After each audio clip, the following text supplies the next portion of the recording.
आज देख लेंगे रॉक्स मिनरल पेडोजेनिक प्रोसेसेस। इसके पहले देखने से पहले हमको अर्थ क्रस्ट को समझना चाहिए। और ये टॉपिक शायद मेरे हिसाब से 12वां नंबर का टॉपिक है सिलेबस का। और सिलेबस का 12वां नंबर का टॉपिक के साथ साथ जो अर्थ क्रस्ट हमें इसके पहले समझने से पहले अर्थ क्रस्ट जानना जरूरी है। ठीक, अर्थ क्रस्ट तो ये आर है ना, हमेशा आर को मैं ऐसे बनाऊंगा, समझ लेना। और earth crust basically earth crust से ही निकल के आएंगे ये रॉक पेडोजेनेसिस प्रोसेस में हम पढ़ लेंगे वेदरिंग। ठीक, वेदरिंग।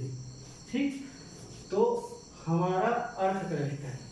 अब अर्थ क्रस्ट पढ़ने से पहले मैं एक चीज के बारे में बताता हूँ। हमारा पृथ्वी तो गोल है, ठीक है, ये गोल है।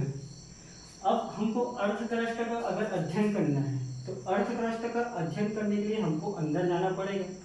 तो अंदर तो हम जा नहीं सकते क्योंकि हमारा पृथ्वी तो गोल है ना, तो अंदर तो जा नहीं सकते। तो इसको हिंदी में बोलते हैं भूपर पट्टी। ठीक, भूपर पट्टी। ठीक, अब अर्थ क्रस्ट को समझने के लिए हमको जाना पड़ेगा अंदर पृथ्वी में। तो हम तो ऐसे नहीं जा सकते, तो इसको काट कर हम स्टडी करते हैं। ठीक, ये है हमारा अर्थ पूरा गोल। और जब काटेंगे तो हम इसके बारे में अध्ययन करेंगे, इसको बोलेंगे अर्थ क्रस्ट। ठीक, अर्थ क्रस्ट। तो अर्थ क्रस्ट समझ में आ गया क्या है अर्थ क्रस्ट। अब इसी के बारे में अध्ययन करेंगे। इस अर्थ क्रस्ट में अलग अलग प्रकार का जो लेयर पाया जाएगा उसी को बोल रहे हैं अर्थ क्रस्ट। बात समझ में आया, यहाँ तक एकदम क्लियर है। ठीक, तो अब मैं इतने पोर्शन को निकाल देता हूँ। अब हमको स्टडी करना है अलग अलग लेयर का, तो यहाँ तक के पोर्शन को अगर मैं निकाल देता हूँ तो हमारा जो स्ट्रक्चर है ऐसे बनेगा ये। ठीक, अब इसी में अलग अलग प्रकार का जो लेयर है उसी लेयर के बारे में जैसे हम अध्ययन करेंगे उसी को बोलेंगे अर्थ क्रस्ट। ठीक है, लिख लो मेरी डेफिनेशन। अर्थ क्रस्ट क्या है, भूपर पट्टी क्या है। भूपर पट्टी पृथ्वी के आंतरिक हिस्से का, कितना आंतरिक हिस्से, ये अंदर का पार्ट है ना, आंतरिक इंग्लिश में इंटरनल। ठीक, तो जो पृथ्वी के आंतरिक हिस्सों के बारे में स्टडी करना एक क्रमबद्ध तरीके से अलग अलग लेयर के बारे में उसको बोलेंगे अर्थ क्रस्ट। यहाँ तक क्लियर है, कोई डाउट। तो अर्थ क्रस्ट में बेसिकली 3 लेयर पाया जाता है। ठीक,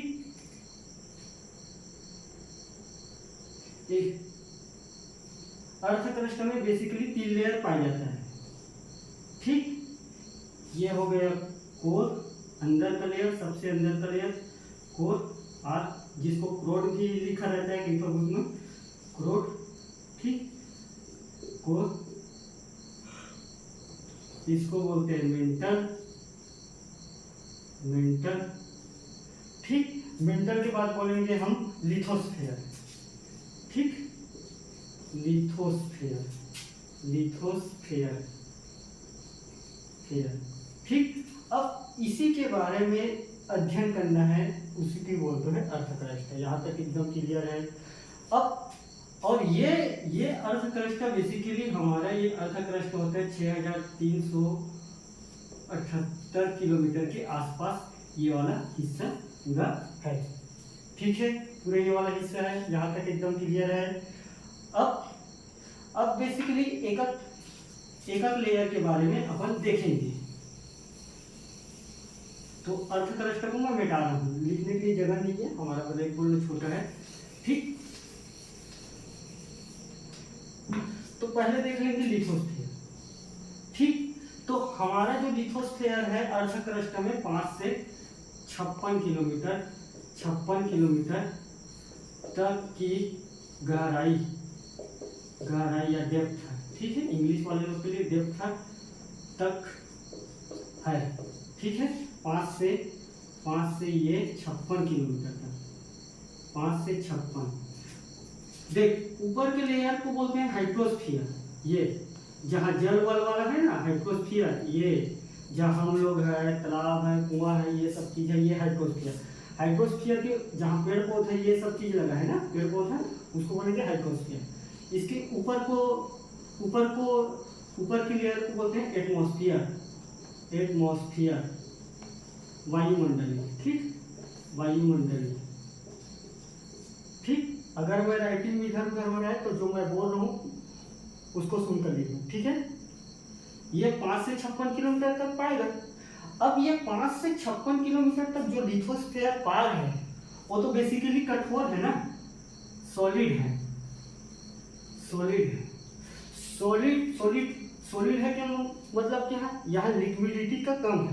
तो लिक्विडिटी का कम है तो मतलब क्या है, यहाँ कंपेक्शन है, यहाँ कंपेक्शन है, कंपेक्शन।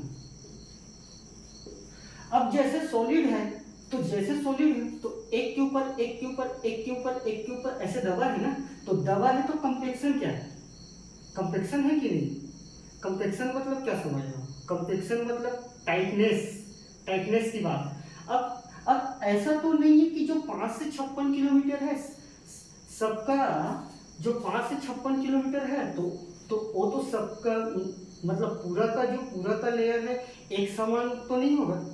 तो एक पॉइंट और यहाँ बता सकते हैं कि जो 5 से 56 किलोमीटर है, 5 से 56 किलोमीटर तक की लिथोस्फीयर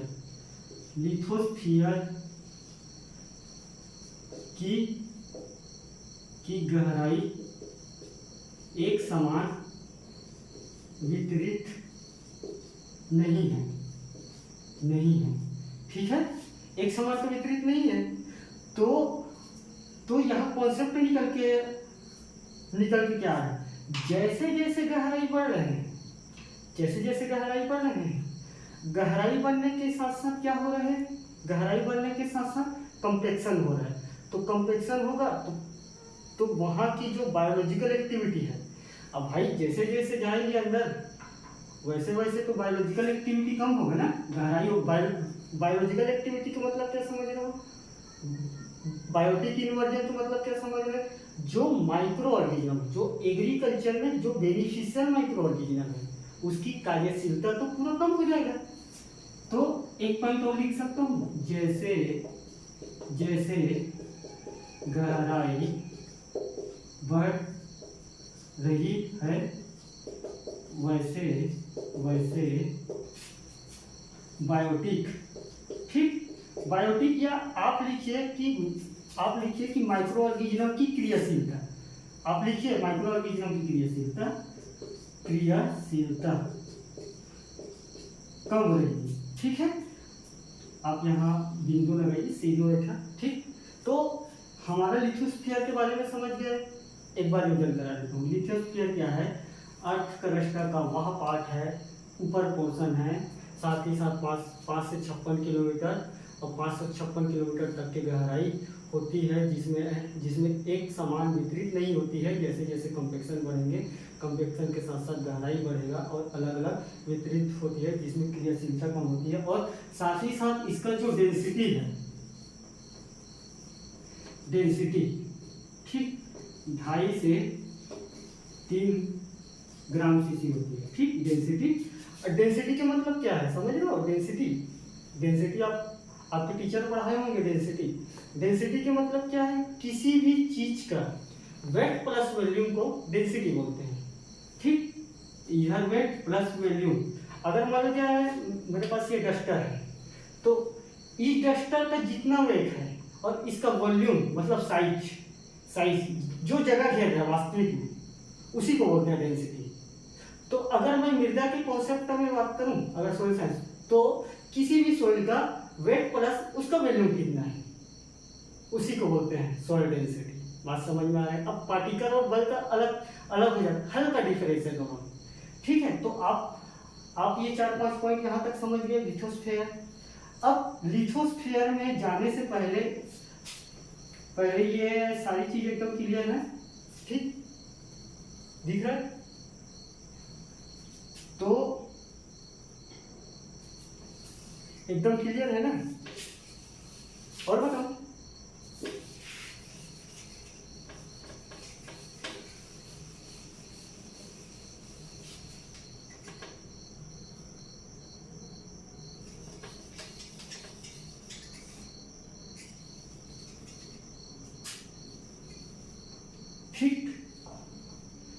अब सेकंड चीज आता है मेंटल, ठीक, मेंटल। तो मेंटल जैसे जैसे जाएंगे इसका गहराई है, बेसिकली ये जो क्रस्ट है 5 से 56 या 5 से 100 किलोमीटर तक अपर रेंज में मानते हैं, रेंज में, ठीक है। 5 से 56 या 5 से 70, 5 से 65, 5 से 68, वो कुछ भी हो सकता है। ऑन एन एवरेज आप औसत करके लिखना, एक शब्द जोड़ देना औसत, ऐसे करके, ठीक है। अब सेकेंड अपन मेंटल लेयर में जाएंगे। अब मेंटल लेयर को हम दो पार्ट में डिवाइड करके देखते हैं। मेंटल लेयर को हम इसको अलग से निकाल लेते हैं, ये मेंटल लेयर को, ठीक। ये मेंटल लेयर को 5 से 56 क्या है, लिथोस्फीयर है, ए, ठीक। तो मैं यहाँ तक के कॉन्सेप्ट को समझा चुका हूँ। अब मैं मेंटल लेयर में जा रहा हूँ। अब मेंटल लेयर बेसिकली जो 100 से है, 100 से 2900 किलोमीटर तक, 2900 किलोमीटर तक की गहराई, गहराई फर्स्ट पॉइंट ये हो गया, ठीक। 100 से 2900 किलोमीटर, ये मेंटल है ना, मेंटल लेयर, ये यहाँ से निकला है मेंटल लेयर, ठीक। उसको बोलेंगे अपन मेंटल लेयर। अब मेंटल लेयर में दो पार्ट होता है, ठीक है, बात समझ में आ रहा है, दो पार्ट होता है, ठीक। तो मेंटल लेयर में दो पार्ट होता है, तो मैं यहाँ इसको बांट सकता हूँ मेंटल लेयर को, ठीक। और दो पार्ट होता है,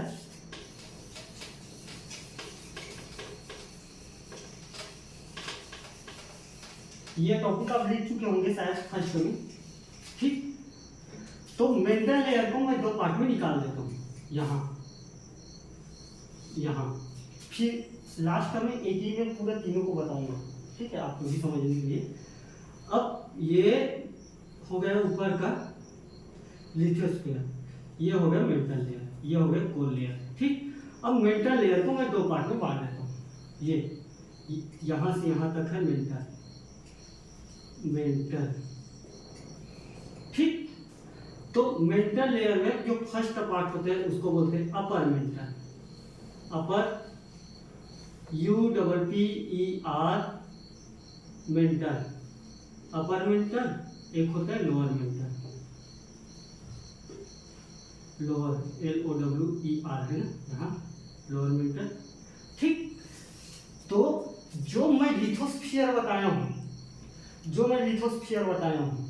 उस लिथोस्फीयर का जो रेंज है, अब यही समझो कॉन्सेप्ट को। मैं तो 5 से 56 करके लिथोस्फीयर पढ़ा चुका हूँ, तो 5 से 56 एक्चुअली में नहीं है, जो अपर मेंटल है, इसी कारण बोल रहा हूँ मैं 100 से 2900, इसी कारण बताया हूँ। ये कंप्लीट यहाँ से यहाँ तक को बोलते हैं 100 से 2900 किलोमीटर, 2900 किलोमीटर। तो इससे क्या निकल के आ रहा है, जो लिथोस्फीयर है, लिथोस्फीयर क्या है, अपर मेंटल से जितना ऊपर का पोर्शन है उसको बोलेंगे लिथोस्फीयर, ठीक। अब कंप्लीट समझ में लिथोस्फीयर कहाँ से कहाँ तक है। तो आप लिख सकते हो कि लिथोस्फीयर क्या है, धूपर पट्टी से अपर मेंटल तक के लेयर को लिथोस्फीयर कहते हैं। अब डेफिनेशन समझ में आ गया, यहाँ तक के डेफिनेशन एकदम क्लियर है। मैं एकदम ऊपर ले चल रहा हूँ, मैं मेंटल में मेरे को मेगमा लाना है, रॉक्स और चट्टान पढ़ाने से पहले, ठीक है। आपका अर्थ क्रस्ट का कंप्लीट हो रहा होगा इसमें, एकदम क्लियर कंप्लीट, आप कहीं भटकने की जरूरत नहीं इधर में, ठीक है। तो मेरा जो अपर मेंटल है, तो अपर मेंटल से जो ऊपर का लेयर को बोलेंगे लिथोस्फीयर। यहाँ तक समझ में आया एकदम। तो भूपर पट्टी में लिथोस्फीयर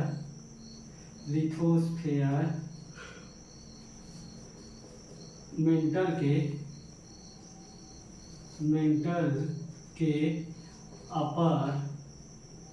अपर मेंटल तक की लेयर को कहते हैं, ठीक है। बात समझ में है, ये हो गया अपर मेंटल। अब अपर मेंटल जैसे जैसे जाते जाएंगे, जैसे जैसे अंदर जाएंगे, तो अंदर जाते जाएंगे तो जो मैं दो पार्ट में यहाँ बताया हूँ, दो पार्ट में, तो यही एक लेयर पाया जाएगा, यहाँ एक बीच में एक लेयर पाया जाएगा, एक लेयर पाया जाएगा। ठीक, इसी को बोलेंगे, जो लेयर पाया जाएगा इसी को बोलेंगे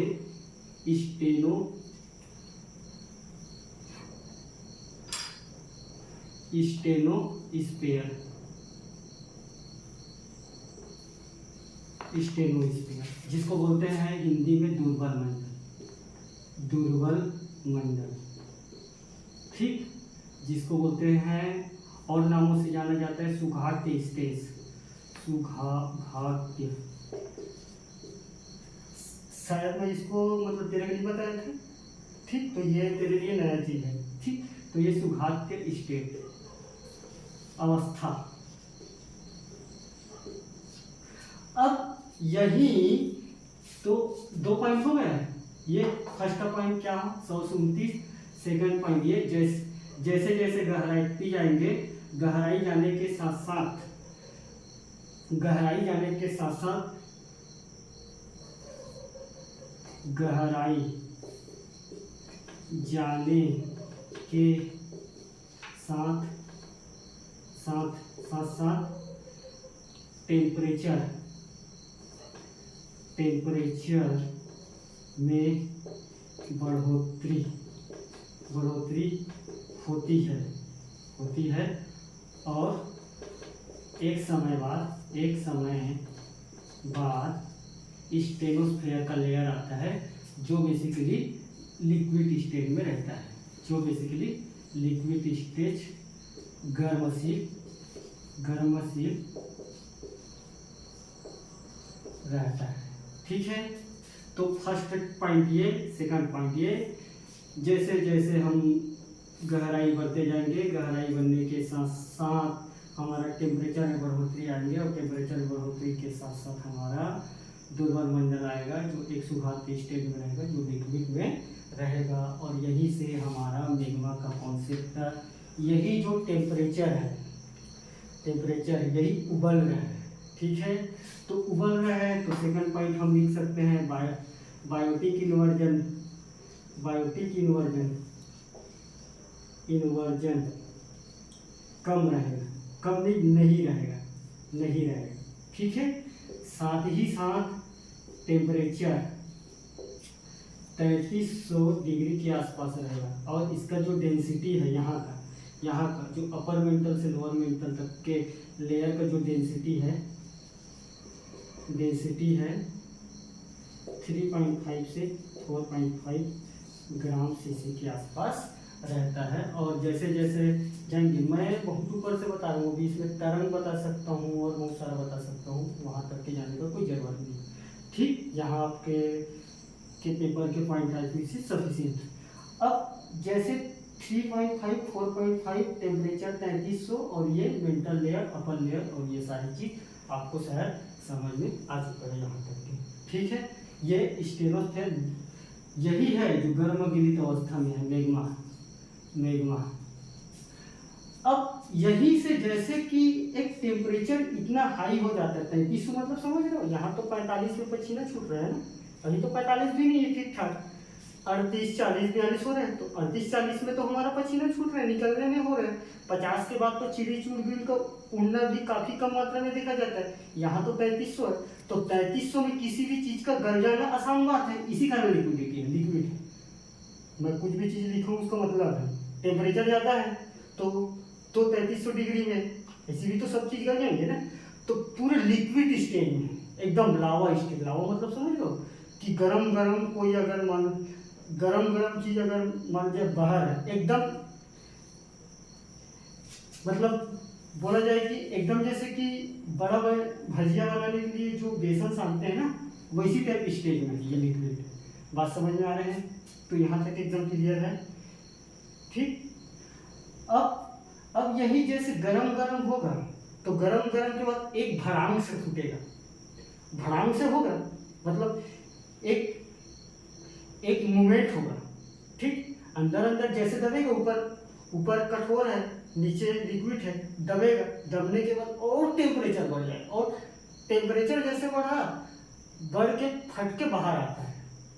और वही magma sedimentary rocks, igneous rocks और मेटामॉर्फोसिस रॉक्स का यही से निर्माण करते हुए आगे जाता है।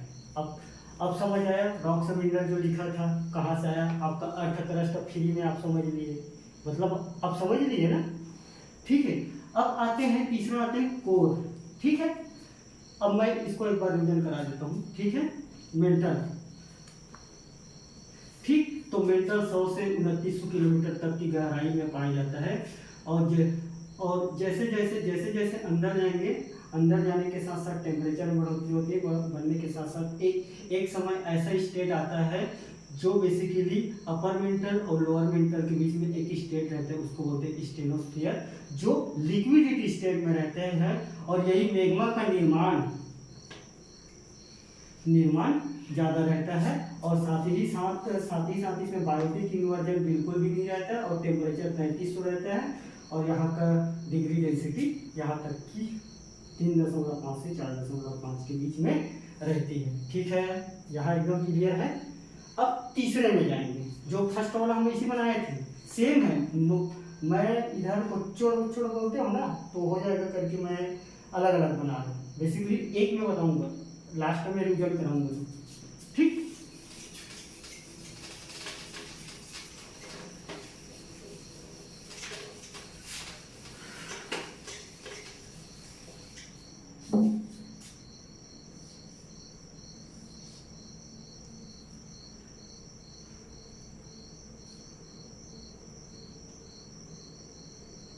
तीसरा है कोर,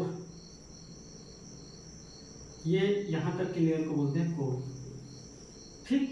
कोर, ये कोर भी 2 पार्ट में डिवाइड रहता है, ठीक है, ठीक। तो ये कोर भी 2 पार्ट में डिवाइड रहता है। फर्स्ट रहता है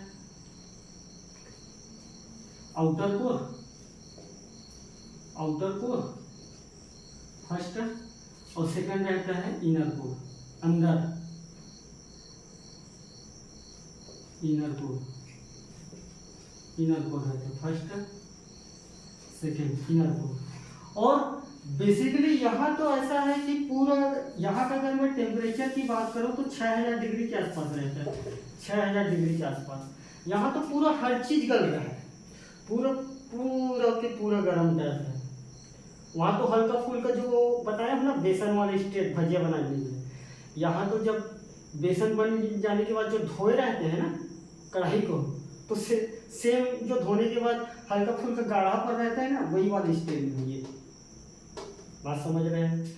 यहाँ से जैसे टेम्परेचर ऊपर जाता है, जो बीच में मैं लेयर बताया था स्टेनोस्फीयर ड्यूरल बनना, तो वहीं से टेम्परेचर होता है, तो ध्यान से इधर से यहाँ से ऊपर मारेगा टेम्परेचर, यहाँ से मारे और ऊपर से मारे, मारने के बाद पच वाला होगा और ऊपर के पोर्शन ये चले जाएगा, ठीक है। और वहीं से मैग्मा का निर्माण होगा, यही मैग्मा रॉक्स और चट्टान का फॉर्मेशन करेगा। और हम फॉर्मेशन अब कर चुके हैं, अब पढ़ेंगे रॉक्स और मिनरल और पेडोजेनिक प्रोसेसेस, जो तुम्हारा वेदरिंग का कॉन्सेप्ट है वो, ठीक। तो इसको कर देते हैं कंप्लीट। ये आउटर कोर हो गया, ये इनर कोर हो गया, साथ ही साथ एक पॉइंट हो गया 600 डिग्री के आसपास रहता है बायोटिक इन्वर्जन नहीं रहता, ठीक है। पूरा गर्म गलित अवस्था में है, गलित अवस्था में है, ठीक है। यहाँ का जो डेंसिटी मतलब किसी भी चीज का वेट प्लस वॉल्यूम को डेंसिटी कहते हैं, ठीक है। डेंसिटी यहाँ 9 से 12 है, ठीक है, 9 से 12 समझ गए। तो यहाँ तक 10-12 पॉइंट हो गए आपका 3 नंबर के लिए, कितना बहुत कुछ हो गया, बहुत ज़्यादा हो गया, ठीक। अब यहाँ तक क्लियर है। अब मैं पूरा रिवीजन करा देता हूँ, एक ही में बना देता हूँ, जो पेपर में आप चित्र बना के आओगे और लिखने का एक लेयर लिख के आपको लिखना है। देख, अगर मान लो जाए आएगा तो सबसे पहले लिथोस्फीयर के बारे में जितना पॉइंट बताएं, चित्र एक ही चित्र बना के भी दे रहा हूँ, ठीक। तो ये लिथोस्फीयर के बारे में लिखोगे, मेंटल के बारे में लिखोगे कि इसको 2 पार्ट में डिवाइड किए गए हैं, डिवाइड के साथ साथ कौन कौन से चीज बताए हूँ, और तीसरा कोर, कोर को भी 2 पार्ट में, इसको भी 2 पार्ट में, और कितना कितना लेयर है लिख के अपन चले जाना पॉइंट में, ठीक है। चित्र एक ही बनाना। अब मैं चित्र एक ही बना देता हूँ और उसी में रिवीजन करा दूंगा हल्का हल्का। फिर यहाँ तक बात समाप्त करके अपन रॉक्स और मिनरल का टॉपिक डिस्कस कर लेंगे, ठीक।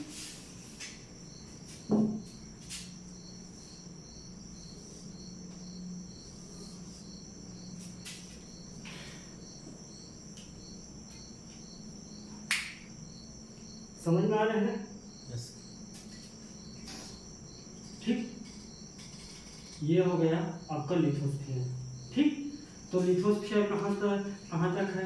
5 से 56, ये 5 से 56, ठीक है। 5 से 56 इसको बोलेंगे लिथोस्फीयर, ठीक।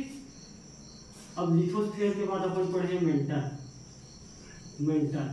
ठीक। मेंटल में अपन 2 पार्ट पढ़े हैं। 2 पार्ट कौन कौन से पढ़े हैं? अपर मेंटल, एक है लोअर मेंटल, ठीक है। अपर मेंटल और लोअर मेंटल के बीच में एक लेयर पढ़े हैं, ये उस लेयर को क्या बोलते हैं? कौन? स्टेनोस्फेयर ना, हाँ, स्टेनोस्फेयर, दुर्बल मंडल, ठीक। उसके बाद पढ़े हैं कोर। तो मैं लिथोस्फीयर कहाँ से कहाँ तक बताया था? ये अपर मेंटल से ऊपर, ये लिथोस्फीयर, ठीक है। अब बेसिकली अपन पढ़े कोर। तो कोर 2 पार्ट से होते हैं, एक होता है अपर कोर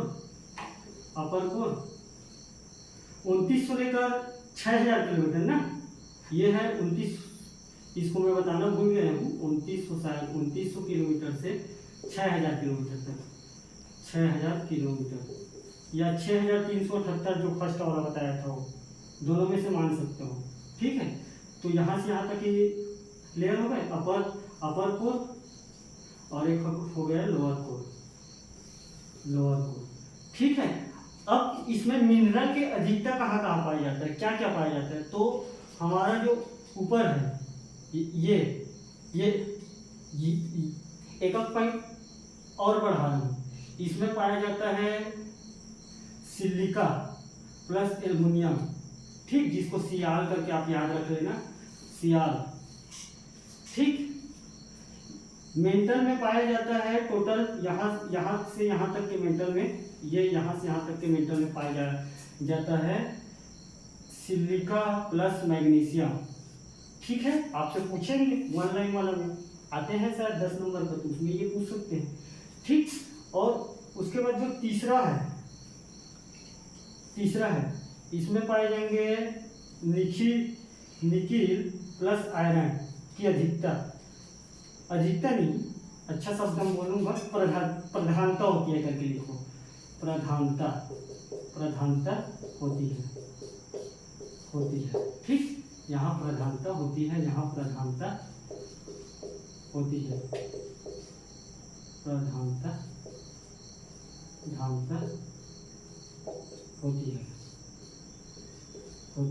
ठीक है। यहाँ सियाल, इसका पूरा ये है याद रखने के लिए, सीमा SIMA जी है, आप इसको सीमा करके याद रख सकते हो, सियाल सीमा प्लस नीफे करके इसे याद रख सकते हो, इसको नीफे, ये इसका मिनरल के बेसिस पे हम इसको 3 भाग में क्लासिफाई कर चुके हैं।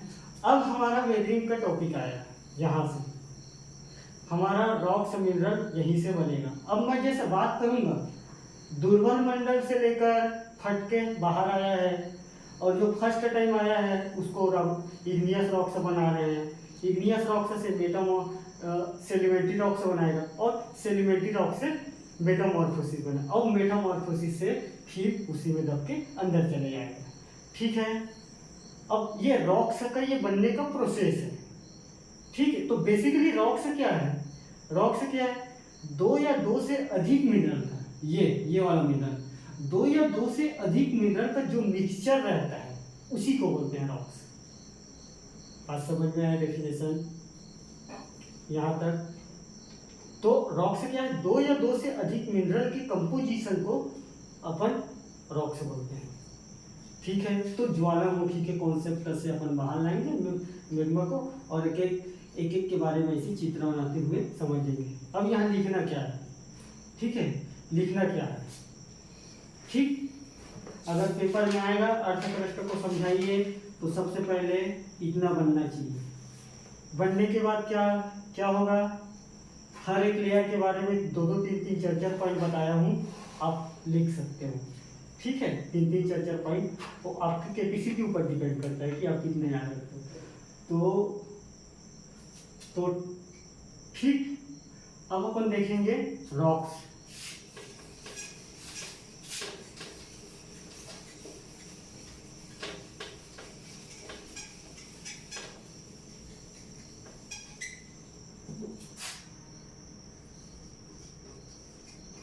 Rocks, mineral and the pedogenic process. पेडोजेनिक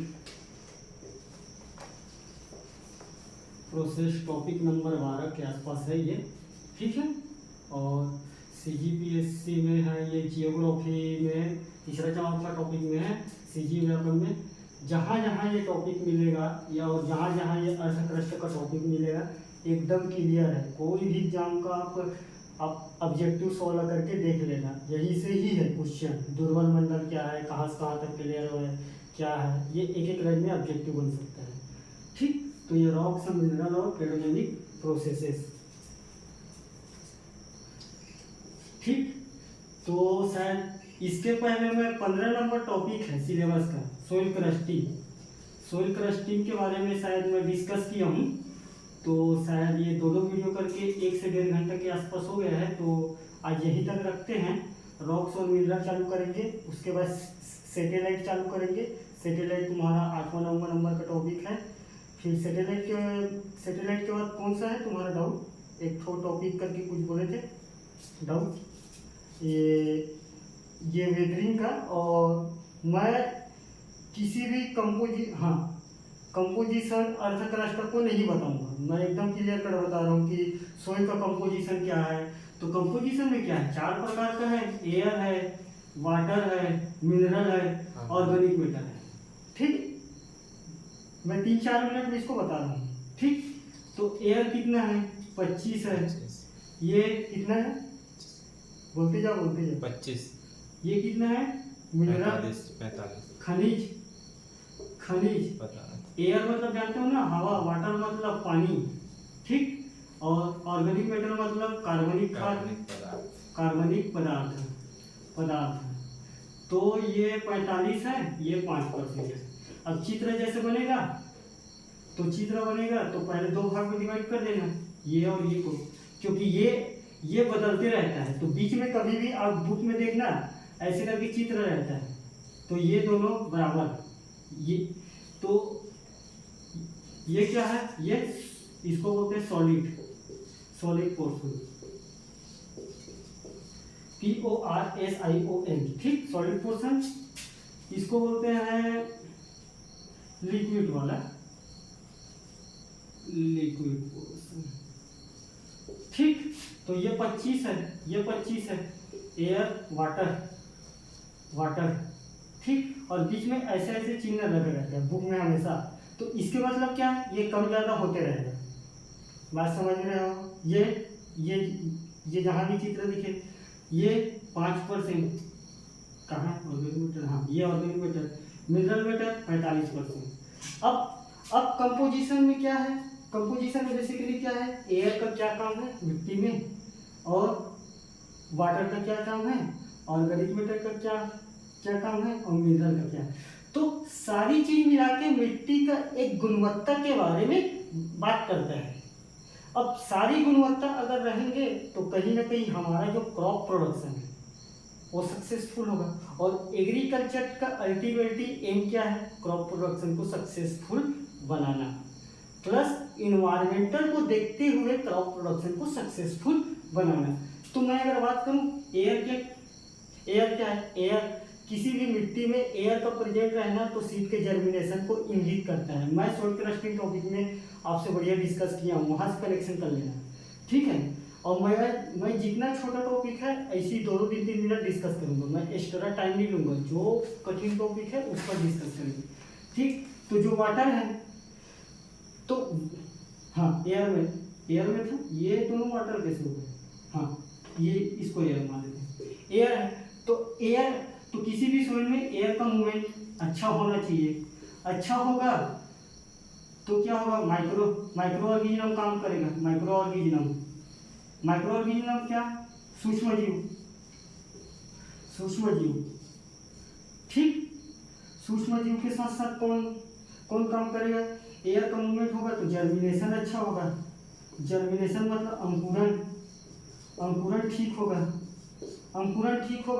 अंकुरण ठीक होने के साथ साथ एयर का मूवमेंट होगा तो जो एनारोबिक माइक्रो ऑर्गेनिज्म है, एनारोबिक मतलब एरोबिक माइक्रो ऑर्गेनिज्म, वो अच्छे से क्रियाशीलता करेगा, तो अच्छे से क्रियाशीलता करेगा तो क्या होगा, नाइट्रोजन फिक्सेशन से ही होगा, नाइट्रोजन फिक्सेशन से ही होगा तो जड़ का विकास से ही होगा। तो सारी चीज का ऐसे कॉन्सेप्ट करके एक 2 पॉइंट में आप इसको लिखते चलना, ठीक है।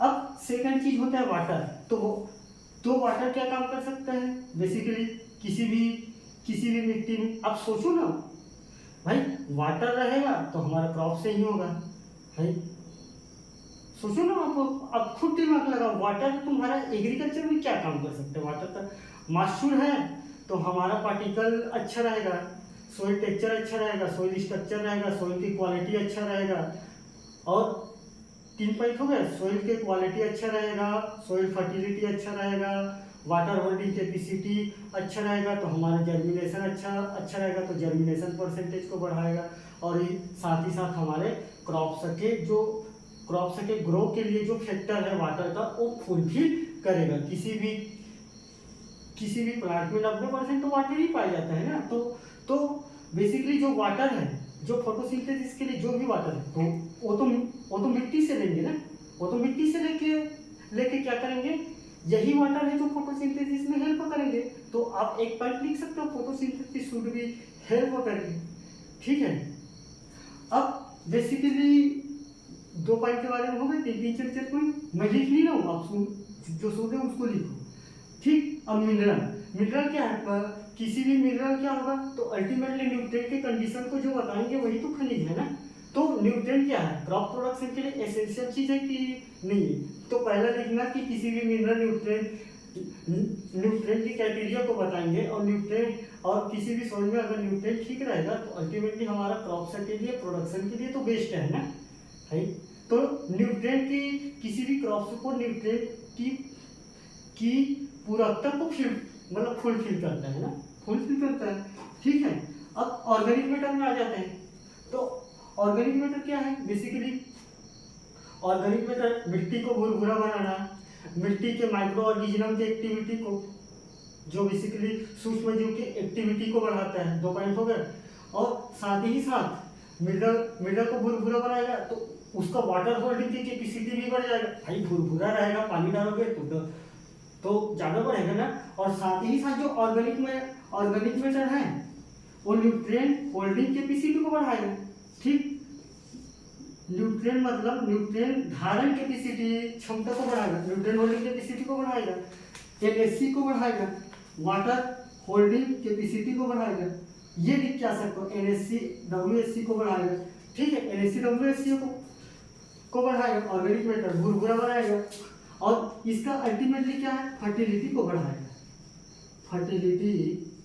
बढ़ाएगा, ठीक। तो ये आपका सॉइल के कंपोजिशन के बारे में हो गया। अब बेसिकली मेरा डिस्कस करने का तरीका यही रहेगा, जो छोटा टॉपिक है किसी भी टॉपिक के लास्ट में 3 से 4 मिनट में डिस्कस करना है। आप ये अपने जोड़ के लिख लेना, मेजर पॉइंट इसको दर्शा देना, और जो जिसको समझने वाला है वो उसी फॉर्मेट में अपन डिस्कस करेंगे, ठीक है। तो यहाँ तक अपन रखते हैं आज की क्लास, सोइल क्रस्टिंग का भी है आधे घंटे का, ठीक, थैंक यू।